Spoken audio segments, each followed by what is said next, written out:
Meni otam dunyodagi eng kuchli mavjudot. Yujiro Hanma.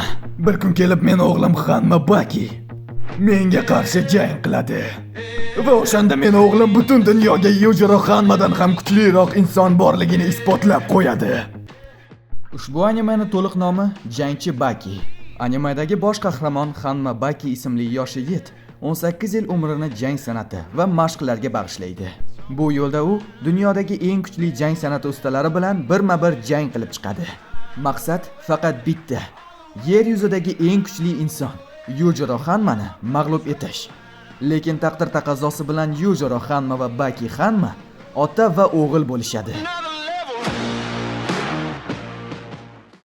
Assalomu alaykum. Meni ismim Muzaffar.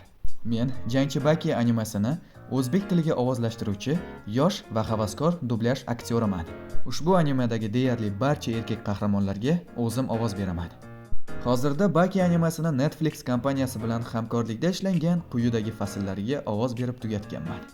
Jangchi Baki Raytay turniri, Jangchi Baki qamoqdagi yirtqichlar, Jangchi Bakining eng zo'r va hayajonli fasllaridan hisoblangan Pickle ibtidoiy inson fasli, shuningdek Bakining kulminatsion fasli hisoblangan Baki Yujiroga qarshi fasli.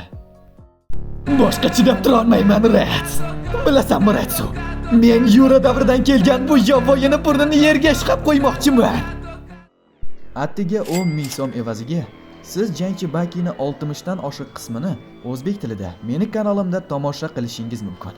Bunday sifatli kontent uchun albatta bu narx juda ham arzon. Kanal ochilganiga deyarli 2,5 oy bo'lganiga qaramay, hozirgacha deyarli 2,5 mingta inson animeni to'liq tomosha qilishdi. Va ishonch bilan ayta olamanki, hozirgacha dublyaj sifatiga birorta ham e'tiroz bo'lgani yo'q. Agar obuna bo'la olmasangiz, iltimos qilardim, hurmatni saqlang. Men negativ so'z emas, mehnatni qadrlaydigan obunachilarni hurmat qilaman. Baki animasini tomosha qilmoqchi bo'lgan barchani Telegram kanalimga taklif etaman. Kanal ushbu profildagi havola ostida. Barchaga katta rahmat.